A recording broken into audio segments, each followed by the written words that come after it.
2023 April 1కి project tiger 50 సంవత్సరాలు పూర్తి చేసుకుంది. భారతదేశంలో ప్రాజెక్ట్ టైగర్ 1973 ఏప్రిల్ 1న జిమ్ కార్బెట్ నేషనల్ పార్క్ ఉత్తరాఖండ్లో స్టార్ట్ చేశారు. ఈ ప్రాజెక్ట్ టైగర్కి నాంది పలికింది ఇందిరాగాంధీ గారు అప్పట్లో. టైగర్ని కన్జర్వ్ చేసే దిశగా ఆవిడ తీసుకున్న స్టెప్స్ ఈరోజు మనకి వేల సంఖ్యలో టైగర్స్ని పెరిగేలా చేశాయి. అసలు ప్రాజెక్ట్ టైగర్ యొక్క లక్ష్యం ఏంటి?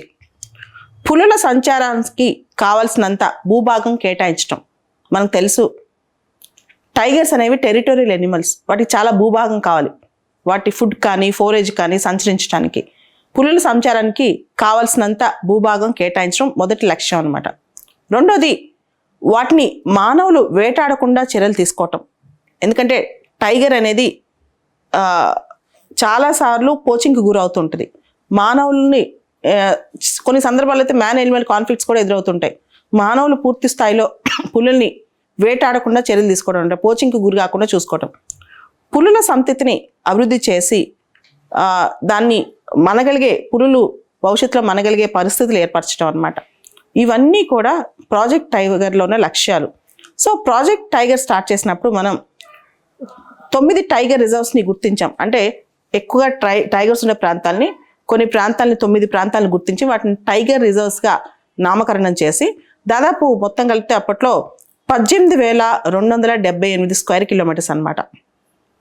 ఇప్పుడు భారతదేశంలో నేషనల్ టైగర్ కన్జర్వేషన్ అథారిటీ, మనందరికీ తెలుసు ప్రాజెక్ట్ టైగర్ అది NTCA కింద వస్తుంది అనమాట.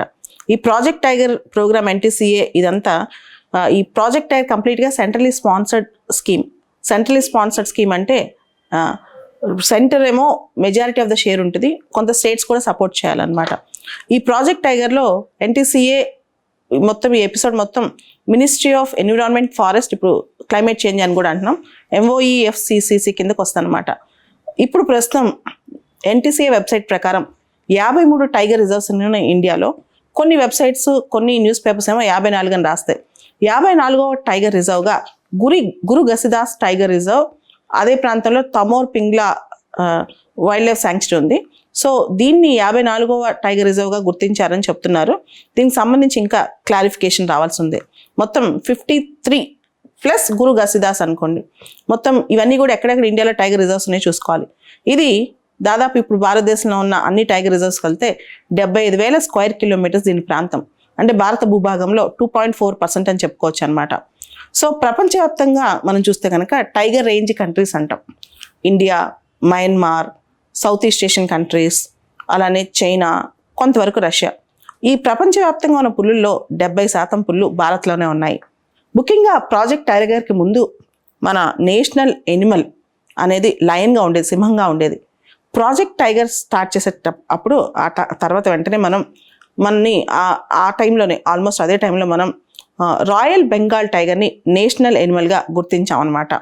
సో ప్రతి 4 సంవత్సరాలకు ఒకసారి భారతదేశంలో టైగర్ సెన్సస్ తీస్తుంటారు. లాస్ట్ సెన్సస్ 2018లో జరిగింది. 2022లో సెన్సస్ రాలేదు బయటికి ఇంకా. సో 2018లో టైగర్ సెన్సస్, 2014, 18 ఒకసారి పోల్చి చూద్దాం. 2014లో భారతదేశంలో 2,226 టైగర్స్ ఉన్నాయని చెప్పి టోటల్గా చెప్పారు. 2018 టైగర్ సెన్సస్లో భారతదేశంలో 2,967 టైగర్స్ ఉన్నాయని చెప్తున్నారు. దాదాపు 33% టైగర్ పాపులేషన్ 2014 నుంచి 18కి ఇంక్రీజ్ అయింది. ఇదంతా ప్రాజెక్ట్ టైగర్ వల్లనే అంటారనమాట. మనం చూస్తే కనుక భారతదేశంలో రోరింగ్ టైగర్స్ అని చెప్పి 2018లో సెన్సస్ రాగానే, టైగర్ సెన్సస్ రాగానే అన్ని న్యూస్ పేపర్స్లో ఆర్టికల్ వచ్చి, అంటే పులులు నిజంగా తిరిగి గర్జిస్తున్నాయి, పులుల సంఖ్య పెరిగిపోయింది, భారతదేశం కన్జర్వేషన్లో సక్సెస్ అయింది అని చెప్పి. ఇదంతా ప్రాజెక్ట్ టైగర్ యొక్క పుణ్యమే అని చెప్పొచ్చు. భారతదేశంలో హైయెస్ట్ నెంబర్ ఆఫ్ టైగర్స్ మధ్యప్రదేశ్లో 526 ఉన్నాయి. తర్వాత కర్ణాటక 524 ఉన్నాయి. అంటే ఫస్ట్లో 2014లో కర్ణాటకలో ఉండే, తర్వాత మధ్యప్రదేశ్లో 3 టైగర్స్ ఎక్కువ ఉన్నాయి అనమాట. 526 మధ్యప్రదేశ్, తర్వాత కర్ణాటక 524, తర్వాత Uttarakhand 442.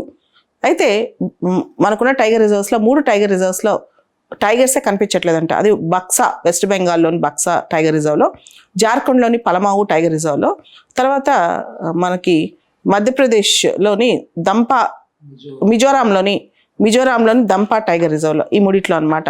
So IUCN international union for conservation of nature and natural resources ప్రకారం టైగర్ అనేది ఎండేంజర్డ్ స్పీషీస్లో ఉందన్నమాట. వైల్డ్ లైఫ్ ప్రొటెక్షన్ యాక్ట్లో షెడ్యూల్ 1లో ఉంది.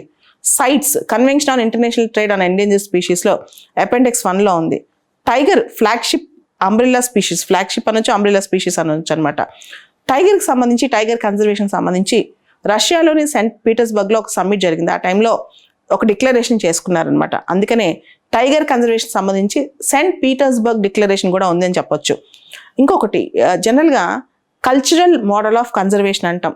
అంటే ట్రైబల్స్ కొంతమంది లేదా కొంతమంది కొన్ని ప్రాంతాల్లో ఉండేవాళ్ళు, వాళ్ళకి సంబంధించిన కల్చర్లో ఒక జంతువు ఏదైనా భాగమై ఉంటుంది. ఉదాహరణకి రాజస్థాన్లో బిష్నోయి కమ్యూనిటీ వాళ్ళు కృష్ణ జింకని వాళ్ళతో పాటే జీవనం సాగిస్తుంటారు. వాళ్ళ కల్చర్లో అది ఒక సిగ్నిఫికెన్స్ అనమాట.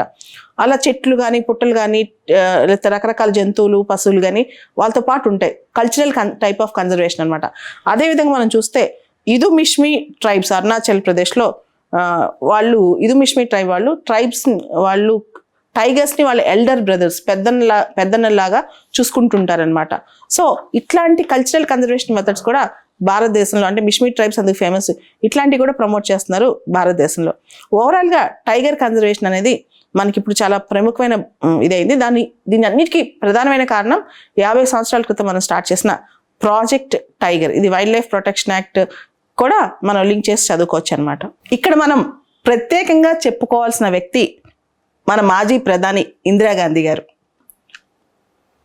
ఆవిడ విషయంలో మన ఎవరం ఎక్కువగా చర్చించుకునే అంశం ఆవిడకున్న పర్యావరణ స్పృహ. ఆవిడ ఒక గొప్ప ఎన్విరాన్మెంటలిస్ట్, ఒక న్యాచురలిస్ట్ అని చెప్పుకోవచ్చు.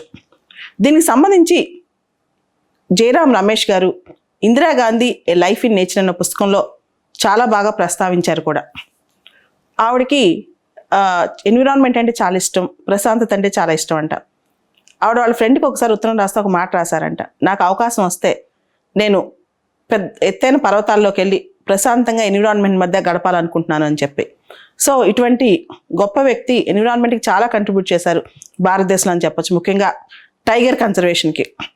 ప్రాజెక్ట్ టైగర్ అనేది ఆవిడ హయాంలోనే ఆవిడ స్టార్ట్ చేసిన ప్రాజెక్ట్. అదేవిధంగా ఆవిడ ప్రధాని అయిన తర్వాత 4 సంవత్సరాల తర్వాత టైగర్ హంటింగ్ని కూడా భారతదేశంలో పూర్తి స్థాయిలో నిషేధించి చాలా పనిష్మెంట్స్ కూడా పెంచారంట. ఇందిరాగాంధీ గారు 1972 జూన్ 5th జరిగిన స్టాక్హోమ్ సమ్మిట్కి ఇన్-పర్సన్ అటెండ్ అయ్యారు. మనకు తెలుసు, ప్రపంచంలోనే ఎన్విరాన్మెంట్ సంబంధించిన మొట్టమొదటి ఆల్మోస్ట్ ఒక పెద్ద సదస్సు అని చెప్పుకోవచ్చు స్టాక్హోమ్ సదస్సు. దానిలో ఆ సభాధ్యక్షుడు, అంటే ఆ కంట్రీ అధ్యక్షుడు కాకుండా మిగతా అధ్యక్షులు అక్కడ స్పీచ్ ఇచ్చి మొత్తం వరల్డ్ని అడ్రస్ చేసిన ఆవిడే అంట. ఆ స్పీచ్ గురించి ఇప్పటికీ కూడా చాలామంది ప్రస్తావించుకుంటుంటారు. ఆ సందర్భంగానే జూన్ 5వ తారీఖు ఇంటర్నేషనల్ ఎన్విరాన్మెంటల్ డేగా కూడా ప్రకటించారు, మీకు గుర్తుండే ఉంటుంది. తర్వాత ఆవిడ హయాంలోనే భారతదేశంలో 42వ రాజ్యాంగ సవరణ కింద డైరెక్టివ్ ప్రిన్సిపల్ కూడా 48 క్యాపిటల్ యాడ్ అయిందనమాట. Protection of environment, forest, wild life. అలానే మన ఫండమెంటల్ డ్యూటీస్లో కూడా ఎన్విరాన్మెంట్ ప్రొటెక్షన్ మీద స్పెసిఫిక్ ఫండమెంటల్ డ్యూటీ పెట్టారు. దాంతోపాటు wild life protection act 1972, forest conservation act 1980, water act 1974, air act 1981, ఇవన్నీ కూడా ఆవిడ టైంలోనే జరిగాయి. ఆవిడ టైంలోనే బాంబే న్యాచురల్ హిస్టరీ సొసైటీ అని దానికి చాలా కొత్త ఊతం కూడా వచ్చిందంట, BNHS. దాని మీద UPSCలో కూడా కొన్ని సంవత్సరాల క్రితం క్వశ్చన్ వచ్చింది. అండ్ దానిలో ఢిల్లీ బర్డ్ వాచింగ్ సొసైటీ అని ఒక సొసైటీని కూడా ఆవిడ స్థాపించడంలో కీలక పాత్ర పోషించారంట. She help to found the Delhi bird watching society అనమాట. సో ఆవిడ హయాంలోనే టెహ్రీ డ్యామ్ ఏరియాలో, మీకు తెలుసు ఉత్తరాఖండ్లో టెహ్రీ డ్యామ్ సంబంధించి భవిష్యత్తులో ఇంకెక్కువ వర్క్ జరగకుండా ఆవిడ అక్కడ పర్యావరణాన్ని కాపాడారంట. చిప్కో మూమెంట్, ఉత్తరాఖండ్లో చిప్కో మూమెంట్కి సంబంధించి కూడా ఆవిడ హయాంలోనే మూమెంట్ జరిగింది. ఆ టైంలో డిఫారెస్టేషన్ ఏమైనా బ్యాన్ చేయించారంట. తర్వాత కేరళలో silent valley movement, silent valley forest ఏరియాలో అక్కడ కుంతి నది ఉంది.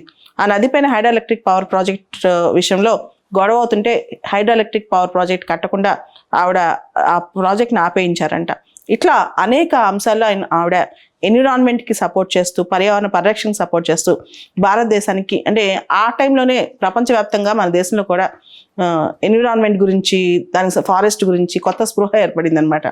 ఆవిడ దాన్ని లీడ్ చేశారు. ఆవిడ స్పెషల్గా దానిపైన ఇంట్రెస్ట్ ఉందని కూడా అక్కడ అర్థమవుతుంది. సో ఆవిడ కంట్రిబ్యూషన్ కూడా ప్రాజెక్ట్ టైగర్కి ఉందని చెప్పొచ్చు, ఎక్కువ ఉందని చెప్పొచ్చు. దాంతోపాటు ఇండియాలో ఎన్విరాన్మెంట్ లెజిస్లేషన్స్లో కానీ ఎన్విరాన్మెంట్ సంబంధించిన అంశాల్లో కానీ ఆవిడ గొప్ప లీడ్ తీసుకున్నారు. As a prime minister she took A call అని కూడా చెప్పొచ్చు.